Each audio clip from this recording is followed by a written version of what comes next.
राजनांदगांव संस्कार धानी का हाल जानेंगे रिपोर्टर देवाशीष झा के साथ। सरगुजा के सियासत का हाल जानेंगे गोल्डी गजोरिया के साथ। नमस्कार, बहुत स्वागत है आपका एशियन न्यूज में। मैं हूं आपके साथ नदीम अहमद। लोकसभा 2024 चुनाव में वैसे तो देश भर में कई दिलचस्प मुकाबले हो रहे हैं। छत्तीसगढ़ के नजरिए से देखा जाए तो राजनांदगांव लोकसभा क्षेत्र हॉट सीट है। यहां पूर्व मुख्यमंत्री भूपेश बघेल और मोदी की गारंटी को लेकर मैदान में ताल ठोक रहे संतोष पांडे के बीच मुकाबला हाई प्रोफाइल है। हमने इस सीट के चुनावी समीकरण का जायजा लेते हुए कुछ बड़े नेताओं से बातचीत भी की। देखिए चुनाव पर आधारित हमारी खास पेशकश राजनांदगांव का रण।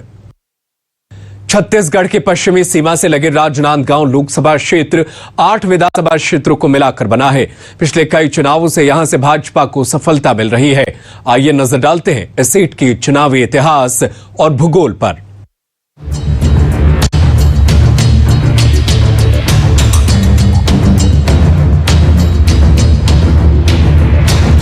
अपने गौरवशाली इतिहास और महान साहित्यकारों की धरती के लिए विख्यात राजनांदगांव 1952 में लोकसभा क्षेत्र के रूप में अस्तित्व में आया। शुरुआत से इस सीट पर राज परिवार का दबदबा रहा। मोतीलाल वोरा, डॉक्टर रमन सिंह, देवव्रत सिंह ने इस क्षेत्र से चुनकर संसद में नुमाइंदगी की। नए जिले बनने के बाद इस सीट का फैलाव 4 जिलों तक है। इस लोकसभा में पंडरिया, कवर्धा, खैरागढ़, डोंगरगढ़, राजनांदगांव, डोंगरगांव, खुज्जी और मोहला मानपुर विधानसभा क्षेत्र शामिल हैं। हाल ही में हुए विधानसभा चुनाव में 3 सीट पंडरिया, कवर्धा और राजनांदगांव पर भारतीय जनता पार्टी को जीत मिली, जबकि 5 सीट खैरागढ़, डोंगरगढ़, डोंगरगांव, खुज्जी और मोहला मानपुर पर कांग्रेस ने कब्जा जमाया।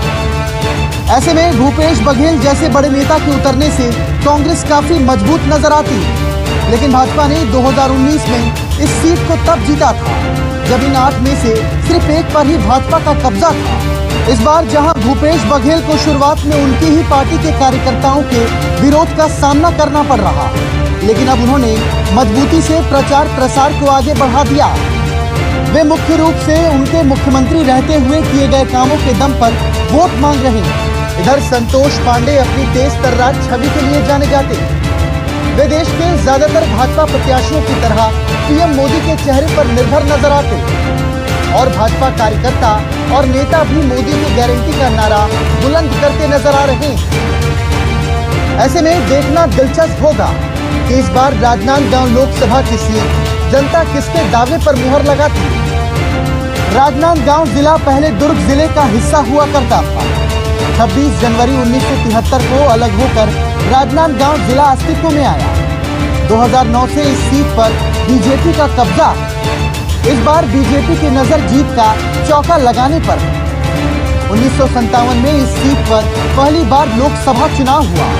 तब से लेकर 1971 तक ये सीट कांग्रेस की गढ़ रही। इसके बाद 1977 में जनता पार्टी के उम्मीदवार ने यहाँ जीत दर्ज की। इसके बाद कभी कांग्रेस तो कभी बीजेपी की जीत होती रही। Bureau report, Asian news.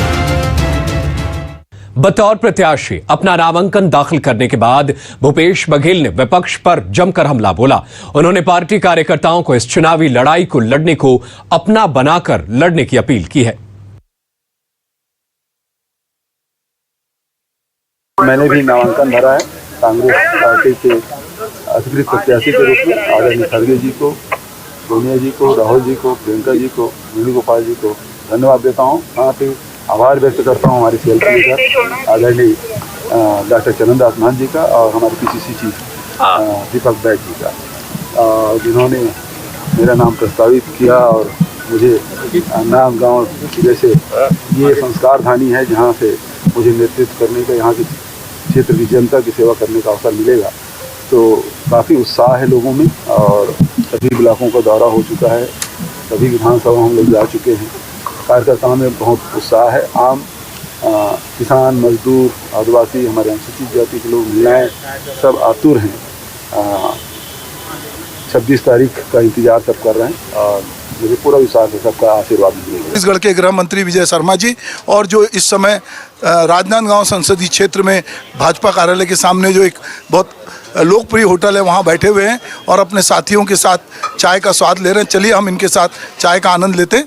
तो बहुत बहुत धन्यवाद विजय जी आपका। हर बार चुनाव कुछ न कुछ यादें, चर्चा और बातें छोड़ जाती है। इस बार छत्तीसगढ़ में लोकसभा चुनाव ने राजनांदगांव के एक स्थानीय कांग्रेस नेता को सुर्खियों में ला दिया। सुरेंद्र दाऊ ने पूर्व मुख्यमंत्री भूपेश बघेल के सामने उन्हें खरी खरी सुना दी। सुरेंद्र दाऊ ने उनके इस गुस्से के पीछे क्या वजह थी, ये एशियन न्यूज को बताया। सुरेंद्र दास वैष्णव जी हैं हमारे साथ। ये जिला पंचायत के उपाध्यक्ष रहे हैं, कांग्रेस में बहुत सक्रिय कार्यकर्ता रहे हैं। पिछले चुनाव में इनको जिम्मेदारी भी कुछ गांव की दी गई थी और ये काम कर रहे थे। अब चूंकि भूपेश बघेल की सरकार नहीं है, तो जब भूपेश बघेल यहाँ आए और उन्होंने कार्यकर्ताओं का सम्मेलन किया, तो उसमें सुरेंद्र जी ने जो है अपने मन की जो कार्यकर्ताओं की का नाराजगी थी, जो भड़ास थी, वो निकाला।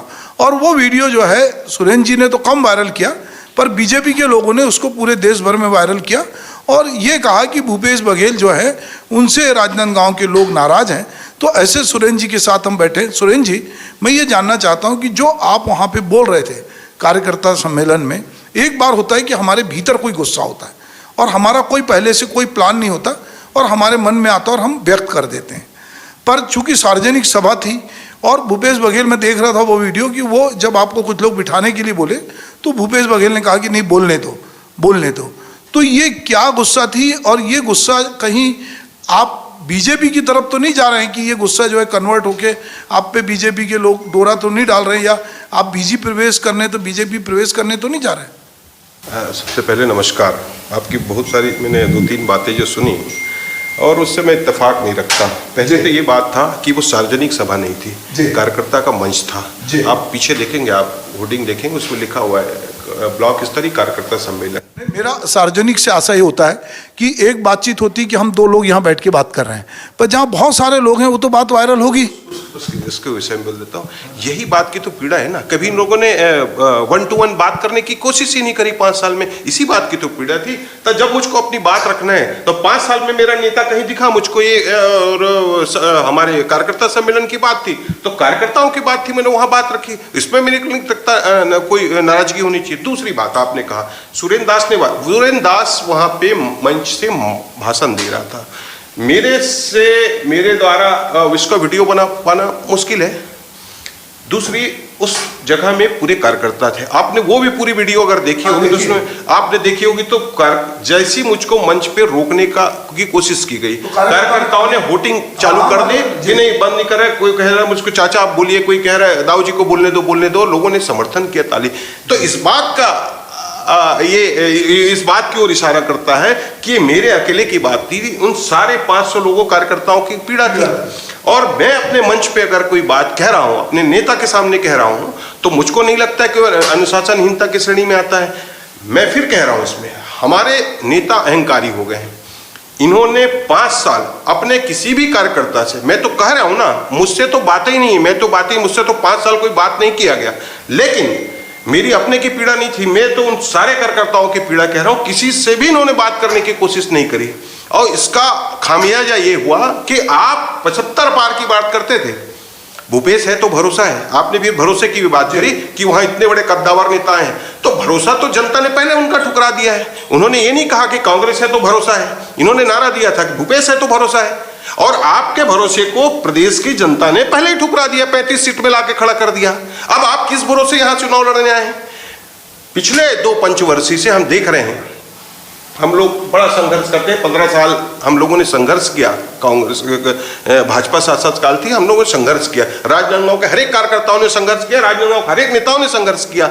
जब टिकट की बारी आती है तब आप बाहर से व्यक्ति आके खड़ा कर देते हैं। पिछला चुनाव ऐसा था, जब शुक्ला मैडम जी को लाया गया था वहां रायपुर से, सारे लोगों ने मन बनाया जैसा भी हमको सरकार बनानी, हम सब ने किया। परिणाम जीत और हार लगा रहता, हार गई मैडम, कहीं कोई दिक्कत नहीं, सरकार बन गई। हमको इस बात का खुशी थी कि चलो हमारी सरकार बन गई।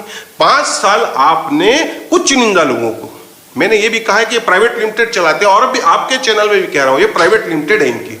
इनको लगा कि हम 5 लोग मिलके और सारी चीजें जो जैसा करना चाहते कर सकते हैं। मेरा तो दावा है कि बड़े बड़े विधायक इनसे नहीं मिलते थे, इनके मंत्री इनसे नहीं मिल पाते थे, तो हम कार्यकर्ताओं की तो कोई बखत ही नहीं थी।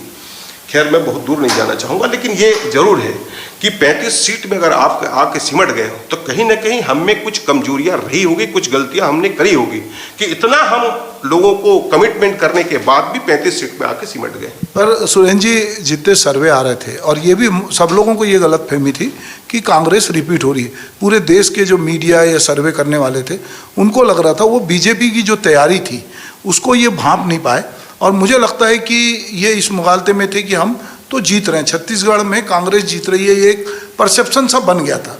और मुझे लगता है कि कहीं कार्यकर्ता को भी लग रहा था कि चूंकि सरकार ने बहुत सारा ग्रामीण क्षेत्र में काम किया है और छत्तीसगढ़ी कला संस्कृति को बढ़ावा दे रही है, छत्तीसगढ़ कल्चर को बढ़ावा दे रही है, तो जीत जाएंगे। तो कहीं ऐसा तो नहीं है कि ये सरकार के साथ साथ जो कार्यकर्ता थे, जो बाकी पदाधिकारी थे, उनको भी ये मुगालता हो गया था कि हम जीत रहे हैं? नहीं, कार्यकर्ताओं को मुगालता नहीं था, कार्यकर्ताओं को कतई नहीं था। मेरी अगर बात करेंगे तो जिस दिन खैरागढ़ का पहला उपचुनाव हुआ, जिस दिन परिणाम आया था, मैंने उसी दिन, इनसे तो मेरी कभी बातचीत नहीं हुई ना इनसे कभी हम भेंट कर पाते थे, लेकिन हाँ प्रदेश के बड़े नेताओं, जिनसे मैं नाम नहीं लूंगा उनका क्योंकि वो बेचारे भी घेरे में आ जाएंगे, लेकिन उनसे मैंने चर्चा करी थी तो उन्होंने इस बात की सहमति व्यक्त करी थी। आप ठीक कह रहे हो, मैंने कहा था चुनाव हारे नहीं, जीते नहीं, हम हार चुके हैं, क्योंकि इतना करने के बाद में हम 19-20 हजार वोटों से जीते थे।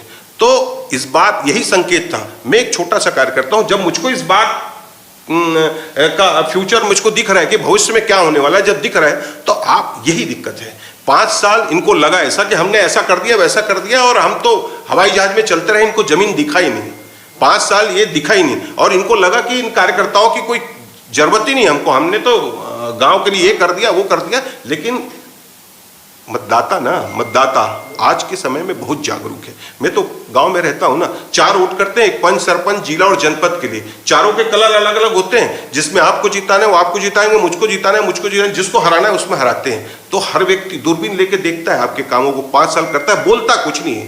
तो अब ये बताइए कि क्या अब भाजपा प्रवेश होने जा रहा है आपका? नहीं, देखिए ये इस प्रकार के प्रोपोगंडा भी ना यही लोग फैलाते हैं।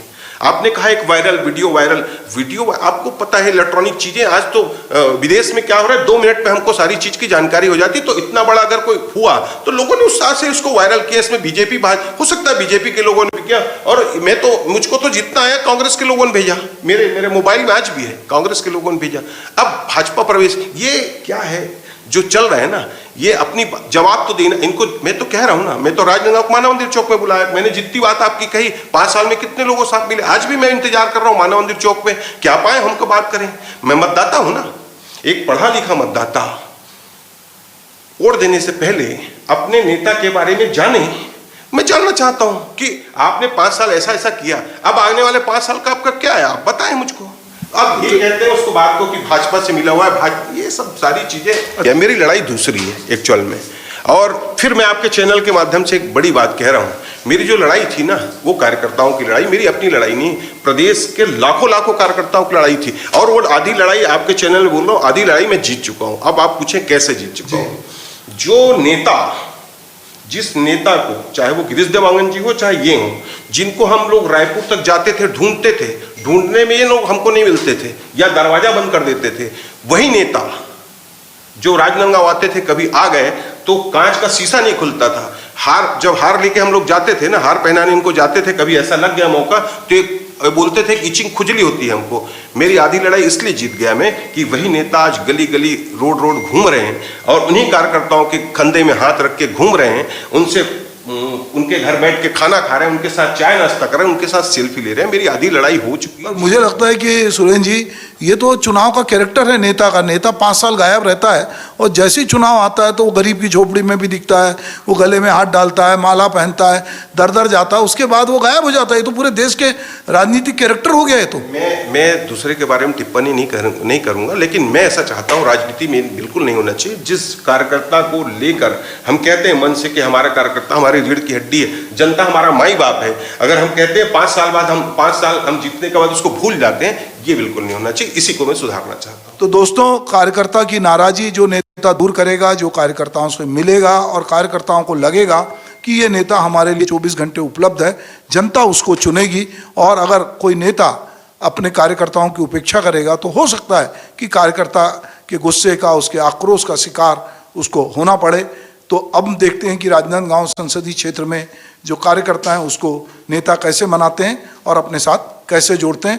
हमारे साथ सुरेंद्र जी थे, मैं उनका बहुत बहुत धन्यवाद करता हूं एशियन न्यूज की तरफ से। पारक जी पहुंचे हैं और आम जनता से वहां पर राय ले रहे हैं कि माहौल क्या है वहां पर और किसके पक्ष में माहौल है। इसको लेकर के सीधा हम अपने प्रधान संपादक का रुख करते हैं। जी बताइए सर। राजनांदगांव संसदीय क्षेत्र जो है, जो राजनांदगांव जिला मुख्यालय, वहां आए हुए हैं। आज यहां पर प्रदेश के पूर्व मुख्यमंत्री भूपेश बघेल जी अपना उम्मीदवार घोषित किया है। उनके सामने संतोष पांडे हैं जो पिछली बार के सांसद हैं और दोनों के बीच मुकाबला होना है। पूरे राजनांदगांव संसदीय क्षेत्र में एक बड़ी हाइट बनी हुई है, क्योंकि छत्तीसगढ़ की जो 11 सीटें हैं उसमें सबसे ज्यादा प्रतिष्ठापूर्ण सीट जो है वो राजनांदगांव बन गई है, क्योंकि भूपेश बघेल कांग्रेस का छत्तीसगढ़ का चेहरा है और कांग्रेस ने उन पर दांव लगाया है और वो अपने लाव लश्कर अभी थोड़ी देर बाद जो है वो फॉर्म भरने आएंगे। राजनांदगांव में इस समय जो माहौल है उसमें अलग अलग जगह देख रहे हैं कि पूरी गलियों में भाजपा और कांग्रेस के झंडे लगे हुए हैं। हम इस समय राजनांदगांव की धड़कन कही जाने वाली मानव मंदिर जो होटल है, जो सबसे पुरानी होटल है, वहां पर खड़े हैं और वहां से हमने बहुत सारे लोगों से अलग अलग तरीके से बात की। तो एक पूरा ऐसा माहौल है जो लगातार छत्तीसगढ़ को वाइब्रेंट करेगा, क्योंकि भूपेश बघेल जिस तरह के नेता हैं, पूरी बीजेपी के नेता हैं, पूरी बीजेपी लगातार, चूंकि उन्होंने जिस तरह के वो बयान देते रहे हैं, अभी उन्होंने ईवीएम को लेकर जो बातचीत कही है और उन्होंने बैलेट पेपर से का आह्वान किया है कि ज्यादा से ज्यादा लोग फॉर्म भरें, उन्होंने लगातार, वो बहुत आक्रामक नेता हैं। तो इसलिए बीजेपी की पूरी कोशिश है कि किसी भी तरह जो यहाँ से भूपेश बघेल की जीत ना हो और संतोष पांडे जीते। दूसरी तरफ भूपेश बघेल पूरी तरह से लगे हुए हैं कि वो इस बार यहाँ से अपनी जीत दर्ज कराएं। ये वो संसदीय क्षेत्र है जहाँ से अभी वर्तमान में 3 बार के पूर्व मुख्यमंत्री रमन सिंह जो हैं वो यहाँ से विधायक हैं और अभी विधानसभा के अध्यक्ष हैं। हम पहले की बात करें तो मोतीलाल वोरा भी यहाँ से चुन के गए हैं। तो ये सीट जो है अभिषेक सिंह जो है रमन सिंह के बेटे, वो भी यहाँ से उन्होंने नेतृत्व किया है। तो राजनांदगांव की सीट इस समय छत्तीसगढ़ की सबसे हार्ड सीटों में है। तो हमने सोचा कि क्यों ना जाएं और जाकर जो नामांकन भरा जा रहा है, जो माहौल है, उससे अपने दर्शकों को अवगत कराएं। हमारे साथ हमारे जो स्थानीय सहयोगी हैं वो हमारे साथ हैं। मैं सबसे पहले विवेक मिश्रा से बात करूंगा कि वे यहाँ के पत्रकार हैं, कि वो इस पूरे माहौल को किस तरह से देख रहे हैं। जी, यहाँ का माहौल तो अभी बहुत ही बढ़िया है। यहाँ पे आज भूपेश जी का नामांकन दाखिल होना है 12 बजे और वो वहाँ से निकल गए हैं और सीधे कलेक्ट्रेट आएंगे और वहाँ पे नामांकन भरेंगे। देवाशीष, मैं आपसे चाहूंगा कि आप बताएं यहाँ के बारे में। राजनांदगांव में लगातार मीडिया की आम दरफ्त बनी हुई है और लगातार मीडिया आ रहा है। हम भी ये देखने आए हैं कि ये संसदीय क्षेत्र में किस तरह का माहौल है। जी देखिए, चुनाव बहुत टफ है क्योंकि एक तरफ दूसरी बार संतोष पांडे जी चुनाव लड़ रहे हैं। वो इसलिए टफ पड़ेगा क्योंकि इनकम्बेंसी आती है और भूपेश जी के साथ ये है कि जाना हुआ चेहरा है, ओबीसी नेता है, किसानों के लिए काम किया है। तो ये चुनाव एक तरफ मोदी है और एक तरफ भूपेश के काम है।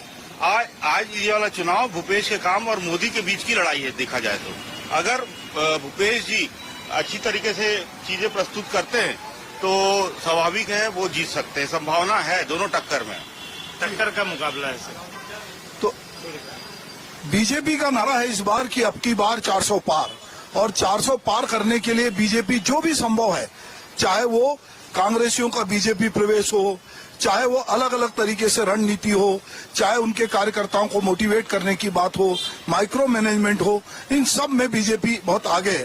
पर जैसे कि हमारे साथी कह रहे हैं कि संतोष पांडे पुराने सांसद हैं और हो सकता है कि उनके कामकाज से लोग नाराज हों, पर संतोष पांडे को मोदी मैजिक पे भरोसा है, मोदी गारंटी पे भरोसा है।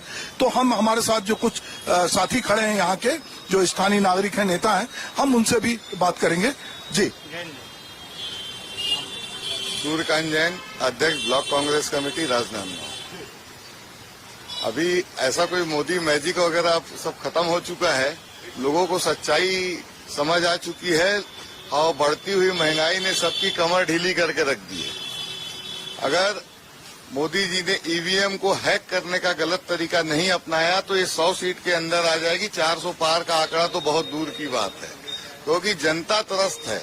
और ये बात मैं अकेला कह रहा हूँ, मैं कांग्रेस का कार्यकर्ता हूँ इसलिए नहीं, ये आम जनता की आवाज है। सबके घर का खर्च का जो आंकड़ा है वो बिगड़ चुका है। राशन से लेकर के गैस सिलेंडर तक सब चीजें इतनी महंगी हो चुकी हैं। जी, तो आप देख रहे हैं कि जो कांग्रेस से जुड़े लोग हैं वो ईवीएम पे लगातार अटैक कर रहे हैं। उनको लगता है कि अगर ईवीएम हैक ना किया गया और कोई गड़बड़ी नहीं हुई तो इस बार जो 400 पार का नारा है वो 400 पार कतई नहीं होने वाला है। और वो महंगाई की बात कर रहे हैं, बेरोजगारी की बात कर रहे हैं, वो कह रहे हैं कि मोदी मैजिक नहीं है। पर आम जन क्या सोचते हैं, यहाँ का आम मतदाता क्या सोचता है, चलिए हम उनसे अभी थोड़ी देर बाद आपको रूबरू कराएंगे। तब तक हम अगले पड़ाव पे आपको ले चलेंगे और फिर हम आपके साथ जुड़ेंगे। नमस्कार। बिल्कुल बिल्कुल, हम दोबारा आपसे आपके पास लौटेंगे और बताएंगे कि किस तरीके से दिखाएंगे कि किस तरीके से राजनांदगांव में माहौल चल रहा है और पूर्व मुख्यमंत्री भूपेश बघेल आज नामांकन दाखिल कर रहे हैं। फिलहाल चलिए खबरों में आगे बढ़ते। उत्तर प्रदेश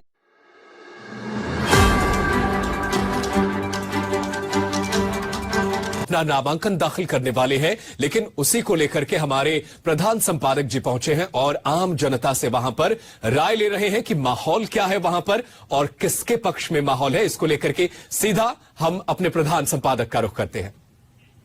जी बताइए सर। राजनांदगांव संसदीय क्षेत्र जो है, जो राजनांदगांव जिला मुख्यालय, वहां आए हुए हैं। आज यहाँ पर प्रदेश के पूर्व मुख्यमंत्री भूपेश बघेल जी अपना उम्मीदवार घोषित किया है। उनके सामने संतोष पांडे हैं जो पिछली बार के सांसद हैं और दोनों के बीच मुकाबला होना है। पूरे राजनांदगांव संसदीय क्षेत्र में एक बड़ी हाइट बनी हुई है, क्योंकि छत्तीसगढ़ की जो 11 सीटें हैं उसमें सबसे ज्यादा प्रतिष्ठापूर्ण सीट जो है वो राजनांदगांव बन गई है, क्योंकि भूपेश बघेल कांग्रेस का छत्तीसगढ़ का चेहरा है और कांग्रेस ने उन पर दांव लगाया है और वो अपने लाव लश्कर अभी थोड़ी देर बाद जो है वो फॉर्म भरने आएंगे। राजनांदगांव में इस समय जो माहौल है उसमें अलग अलग जगह देख रहे हैं कि पूरी गलियों में भाजपा और कांग्रेस के झंडे लगे हुए हैं। हम इस समय राजनांदगांव की धड़कन कही जाने वाली मानव मंदिर जो होटल है, जो सबसे पुरानी होटल है, वहां पर खड़े हैं और वहां से हमने बहुत सारे लोगों से अलग अलग तरीके से बात की। तो एक पूरा ऐसा माहौल है जो लगातार छत्तीसगढ़ को वाइब्रेंट करेगा, क्योंकि भूपेश बघेल जिस तरह के नेता हैं, पूरी बीजेपी के नेता हैं, पूरी बीजेपी लगातार, चूंकि उन्होंने जिस तरह के वो बयान देते रहे हैं, अभी उन्होंने ईवीएम को लेकर जो बातचीत कही है और उन्होंने बैलेट पेपर से का आह्वान किया है कि ज्यादा से ज्यादा लोग फॉर्म भरें, उन्होंने लगातार, वो बहुत आक्रामक नेता हैं। तो इसलिए बीजेपी की पूरी कोशिश है कि किसी भी तरह जो यहाँ से भूपेश बघेल की जीत ना हो और संतोष पांडे जीते। दूसरी तरफ भूपेश बघेल पूरी तरह से लगे हुए हैं कि वो इस बार यहाँ से अपनी जीत दर्ज कराएं। ये वो संसदीय क्षेत्र है जहाँ से अभी वर्तमान में 3 बार के पूर्व मुख्यमंत्री रमन सिंह जो हैं वो यहाँ से विधायक हैं और अभी विधानसभा के अध्यक्ष हैं। हम पहले की बात करें तो मोतीलाल वोरा भी यहाँ से चुन के गए हैं। तो ये सीट जो है, अभिषेक सिंह जो है रमन सिंह के बेटे, वो भी यहाँ से उन्होंने नेतृत्व किया है। तो राजनांदगांव की सीट इस समय छत्तीसगढ़ की सबसे हार्ड सीटों में है। तो हमने सोचा कि क्यों ना जाएं और जाकर जो नामांकन भरा जा रहा, जो माहौल है, उससे अपने दर्शकों को अवगत कराएं। हमारे साथ हमारे जो स्थानीय सहयोगी हैं वो हमारे साथ हैं। मैं सबसे पहले विवेक मिश्रा से बात करूंगा कि वे यहाँ के पत्रकार हैं, कि वो इस पूरे माहौल को किस तरह से देख रहे हैं। जी, यहाँ का माहौल तो अभी बहुत ही बढ़िया है। यहाँ पे आज भूपेश जी का नामांकन दाखिल होना है 12 बजे और वो वहाँ से निकल गए हैं और सीधे कलेक्ट्रेट आएंगे और वहाँ पे नामांकन भरेंगे। जी, देवाशीष, मैं आपसे चाहूंगा कि आप बताएं यहाँ के बारे में। राजनांदगांव में लगातार मीडिया की आम दरफ्त बनी हुई है और लगातार मीडिया आ रहा है। हम भी ये देखने आए हैं कि ये संसदीय क्षेत्र में किस तरह का माहौल है। जी देखिए, चुनाव बहुत टफ है, क्योंकि एक तरफ दूसरी बार संतोष पांडे जी चुनाव लड़ रहे हैं। वो इसलिए टफ पड़ेगा क्योंकि इनकम्बेंसी आती है और भूपेश जी के साथ ये है कि जाना हुआ चेहरा है, ओबीसी नेता है, किसानों के लिए काम किया है तो ये चुनाव एक तरफ मोदी है और एक तरफ भूपेश के काम है। आज ये वाला चुनाव भूपेश के काम और मोदी के बीच की लड़ाई है। देखा जाए तो अगर भूपेश जी अच्छी तरीके से चीजें प्रस्तुत करते हैं तो स्वाभाविक है वो जीत सकते हैं, संभावना है दोनों टक्कर में, टक्कर का मुकाबला है सर। तो बीजेपी का नारा है इस बार की अब की बार 400 पार, और 400 पार करने के लिए बीजेपी जो भी संभव है, चाहे वो कांग्रेसियों का बीजेपी प्रवेश हो, चाहे वो अलग अलग तरीके से रणनीति हो, चाहे उनके कार्यकर्ताओं को मोटिवेट करने की बात हो, माइक्रो मैनेजमेंट हो, इन सब में बीजेपी बहुत आगे है। पर जैसे कि हमारे साथी कह रहे हैं कि संतोष पांडे पुराने सांसद हैं और हो सकता है कि उनके कामकाज से लोग नाराज हों, पर संतोष पांडे को मोदी मैजिक पे भरोसा है, मोदी गारंटी पे भरोसा है। तो हम हमारे साथ जो कुछ साथी खड़े हैं यहाँ के, जो स्थानीय नागरिक हैं, नेता हैं, हम उनसे भी बात करेंगे। जी, सूर्यकांत जैन, अध्यक्ष ब्लॉक कांग्रेस कमेटी राजनांदगांव। अभी ऐसा कोई मोदी मैजिक वगैरह सब खत्म हो चुका है, लोगों को सच्चाई समझ आ चुकी है और बढ़ती हुई महंगाई ने सबकी कमर ढीली करके रख दी है। अगर मोदी जी ने ईवीएम को हैक करने का गलत तरीका नहीं अपनाया तो ये 100 सीट के अंदर आ जाएगी। 400 पार का आंकड़ा तो बहुत दूर की बात है, क्योंकि जनता त्रस्त है। और ये बात मैं अकेला कह रहा हूँ, मैं कांग्रेस का कार्यकर्ता हूँ इसलिए नहीं, ये आम जनता की आवाज है। सबके घर का खर्च का जो आंकड़ा है वो बिगड़ चुका है। राशन से लेकर के गैस सिलेंडर तक सब चीजें इतनी महंगी हो चुकी हैं।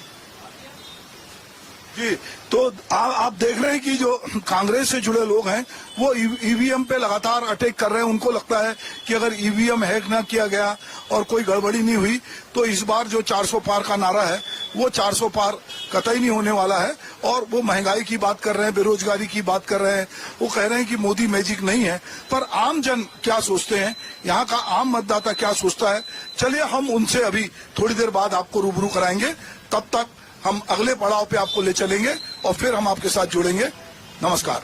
बिल्कुल बिल्कुल, हम दोबारा आपसे बड़ी खबर का रुख करते हैं। राजधानी रायपुर से बड़ी खबर है, सीएम साय का आज राजनांदगांव और बिलासपुर दौरा।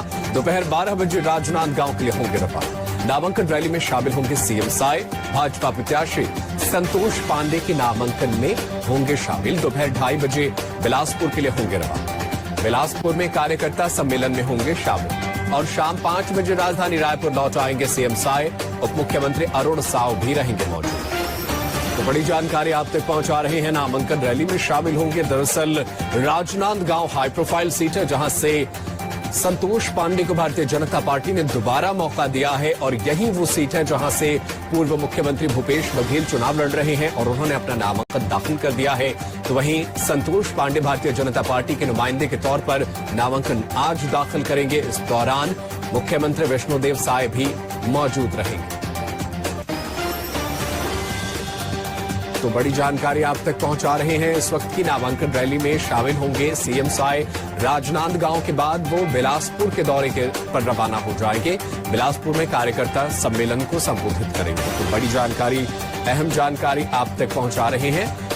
और चलिए, ज्यादा जानकारी के लिए हम अपने सहयोगी देवाशीष का रुख कर लेते हैं। हमारे साथ फोन लाइन पर बने हुए हैं देवाशीष। मुख्यमंत्री विष्णुदेव साय का आज क्या कुछ कार्यक्रम रहने वाला है राजनांदगांव में, और उसके बाद बिलासपुर में उनका क्या कार्यक्रम रहने वाला है, दर्शकों को विस्तार से बताइए।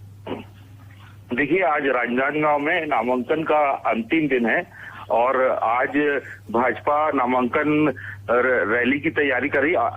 मुहूर्त के हिसाब से संतोष पांडे ने 2 दिन पहले भर दिया था, लेकिन आज जो है जो नामांकन भर रहे हैं वो एक रैली के साथ, जिसमें पूरे प्रदेश के बड़े नेता पहुंचने वाले हैं। एक बात इसमें और है कि कल 200 लोगों ने नामांकन पत्र लिया है। जो भूपेश बघेल की रणनीति है कि 385 लोग अगर नामांकन भर देते हैं तो बैलेट पेपर पे चुनाव होगा। तो आज का यहाँ का राजनांदगांव का चुनाव एक बहुत महत्वपूर्ण चुनाव होने वाला है, क्योंकि लगभग 350 कांग्रेस तैयारी करी है। 375 से ज्यादा नामांकन भरे। बिल्कुल बिल्कुल, अपनी बात पूरी कीजिए। बेहद हाँ जी, बड़ी जानकारी। तो ये चुनाव जो है, ये चुनाव बहुत कठिन चुनाव है, क्योंकि देखिए कल जो भूपेश बघेल की रणनीति थी, कल उसमें 200 लोग नामांकन पत्र लेके गए हैं और आज आखिरी दिन है। 385 लोगों को ने अगर नामांकन पत्र भर दिया तो बैलेट पेपर का एक कॉपी के साइज का होगा, डायरी के साइज का होगा। और दूसरी बात की भारत में पहली बार हो सकता है, अभी तक तो ऐसी दूसरी घटना नहीं घटी है, ऐसी कोई रणनीति नहीं रही है, तो ये शायद भारत में सबसे ज्यादा नामांकन भरने वाला शायद वो होगा, ये लोकसभा सीट होगी। बिल्कुल, मतलब देवाशीष, इसका साफ मतलब है कि जो बैलेट पेपर से चुनाव की बात कांग्रेस करती आ रही है, चुनाव आयोग बात नहीं मान रहा है। तो ये जो रणनीति बनाई गई है कि यहां पर 385 से ज्यादा उम्मीदवार लाओ और बैलेट से चुनाव करा लो, तो ये रणनीति से प्रयोग के तौर पर देखा जाएगा राजनांदगांव में। ये एकदम आपने सही बोला। 4 दिन पहले भूपेश बघेल ने, पूर्व मुख्यमंत्री, ये बात कही थी कि बैलेट पेपर से चुनाव होना चाहिए। और राहुल गांधी का कहना था कि लोकसभा चुनाव में मैच फिक्सिंग चल रही है। और कल ही भूपेश बघेल ने अपना नया पैतरा फेंका है, जिसमें उन्होंने उन्हीं के 200 लोग हैं, हमको विश्वास सूत्र पता, भले हालांकि लोग माइक के सामने नहीं बोल रहे हैं, लेकिन कांग्रेस नेताओं को, 5-5 नेताओं को, एक नेता को 5 लोगों का फॉर्म भरने ये ना 1,25,000 रुपए एक नेता खर्चा कर रहा है। ओके, 1,25,000 रुपए खर्च किए जा रहे हैं। हाँ, क्योंकि देखिए 25 फॉर्म है, तो जो एक अंदर से बात आई है, एक नेता को 5 फॉर्म भरवाना है। जी, एक नेता 5 फॉर्म भरेंगे, लेकिन इस पर चुनाव आयोग की क्या प्रतिक्रिया रहेगी? क्योंकि इतने ज्यादा अचानक से नामांकन दाखिल हो जाए, बैलेट से चुनाव कराने के लिए चुनाव आयोग कुछ कर सकता है? ये तो स्वतंत्र भारत का लोकतंत्र में अधिकार है, कोई भी चुनाव लड़ सकता है। और ऐसे ऐसे लोग आ रहे हैं चुनाव में जो नामांकन भर रहे हैं, जो अंगूठा छाप है, जिनको देख के ही समझ आता है कि उनकी आर्थिक स्थिति ऐसी नहीं है जो 25,000 रुपए नामांकन फॉर्म के लिए भर सके। देखिए, इसमें एक चीज और आने वाली है। अब जितने जो 375 लोग जो नामांकन भरेंगे, सॉरी 384 लोग, उनको सुरक्षा भी देनी पड़ेगी। बिल्कुल, सुरक्षा देनी पड़ेगी। ये यानी ये बहुत आगे जाके बहुत टिपिकल होने वाला है। बिल्कुल, और हो सकता है बक्सों में अगर ये भूपेश बघेल सफल रहे और सबका नामांकन स्क्रूटनी पास हो गया, तो नांदगांव हो सकता है बक्सों में हमारा वो बनेगा, बैलेट से चुनाव होगा। बिल्कुल बिल्कुल, ये पूरे देश में हाई प्रोफाइल सीट तो है ही, लेकिन अगर इस तरीके से चुनाव होंगे तो पूरे देश में चर्चा का विषय बन जाएगी। बहुत शुक्रिया देवाशीष तमाम जानकारी के लिए। आप नजर बनाए रखिएगा राजनांदगांव की इन तमाम खबरों पर, आगे भी आपसे जानकारी हासिल करते रहेंगे। तो ये बड़ी जानकारी, अहम जानकारी हमारे सहयोगी देवाशीष झा आप तक पहुंचा रहे हैं। भाजपा प्रत्याशी संतोष पांडे आज नामांकन करेंगे, तो वहीं 200 से ज्यादा प्रत्याशी भी आज नामांकन दाखिल करने के लिए राजनांदगांव कलेक्ट्रेट पहुंचेंगे। और चलिए इस बीच एक और बड़ी खबर।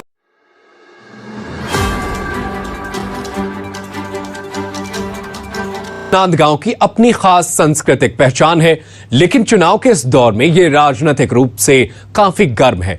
हमने यहां के राजनीतिक मैदान में एक दिन गुजारकर सियासी ताप आप तक लाने की कोशिश की। इस तरह की कोशिश हमारी दूसरी सीटों से भी होगी। फिलहाल हमें दीजिए इजाजत। नमस्कार।